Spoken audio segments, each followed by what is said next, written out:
बहुत परेशान हूँ, इसलिए मुझे लगा कि शायद मैं आपको अगर कुछ कुछ चीज़ें बताना चाहती हूँ और मैं शायद अगर ये बताऊंगी और अगर आप लोग सेफ रहोगे तो I might be at more peace. जैसे आपको सबको पता है कि बॉम्बे की हालत तो बहुत ख़राब है और धीरे धीरे बहुत सारे शहरों की और बहुत सारे स्टेट्स इवन टाउन्स की हालत ख़राब होते जा रही है। बॉम्बे की हालत तो इतनी ख़राब है कि हमारे हॉस्पिटल्स में आईसीयू बेड्स वेटिंग पे है, पेशेंट्स के लिए बेड्स नहीं है। It's a very very helpless, यानी मुझे इतना हेल्पलेस और लाचार कभी फील नहीं हुआ है। We have to literally manage patients at home with oxygen, and this is not something we are enjoying. So I really want all of you to follow a few things that I really am requesting you to follow. First, आप लोग please safe रहो। अगर आपको लग रहा है कि आपको 1 साल से कोरोना नहीं हुआ है इसलिए आप कोई सुपर हीरो हो या आपकी इम्यूनिटी बहुत अच्छी है और आपको ऐसे कुछ नहीं होगा, तो आप गलत फहमी में हो। हम यंग लोगों को देख रहे हैं। I mean, we have a 35-year-old who's on the ventilator and we are not able to help people now.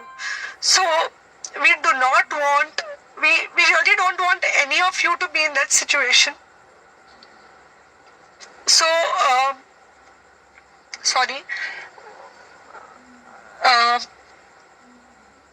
I think ये जो इमोशनल ब्रेकडाउन है हम डॉक्टर्स में सबको कोई ना कोई समय हो रहा है because we've not been so helpless. Okay, so most importantly, please take care of yourself. Right now COVID is everywhere around you. Okay, तो अगर आप घर से बाहर निकलो, may be you're meeting your friends, maybe you're meeting your family, it does not matter, you have to be masked. Okay, just because आपको अभी 1 साल से कोरोना नहीं हुआ है या आपको पिछले साल कोरोना होकर जा चुका है, इसका मतलब ये नहीं है कि आपको वापस कोरोना नहीं हो सकता। You can still get Covid.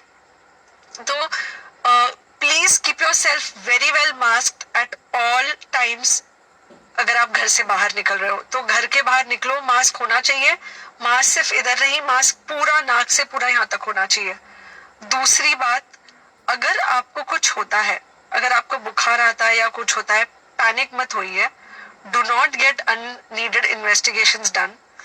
Gate in touch with me obviously immediately. And most importantly, आपके जो फ्रेंड्स है या कोई भी है उनको बोलो पैनिक में होकर एडमिट ना हुए हॉस्पिटल में। फिलहाल जो सिचुएशन है वो ऐसी है कि बहुत सारे हॉस्पिटल्स में स्टेबल पेशेंट्स एडमिट हो रहे हैं और बहुत सारे लोग जिनको एक्चुअली ऑक्सीजन की जरूरत है उनके लिए हमारे पास बेड नहीं है।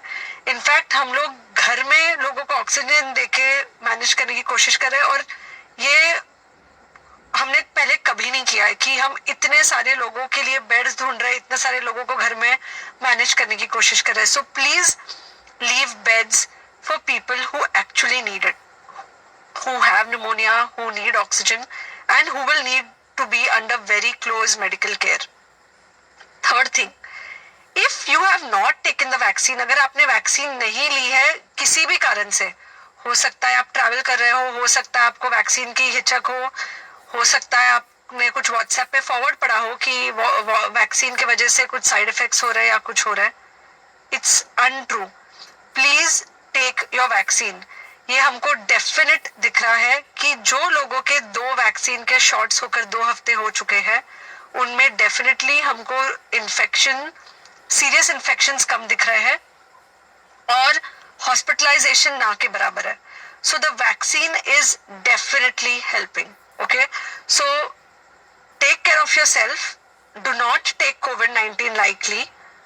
Please pray for the people in the hospital and please pray for the families and the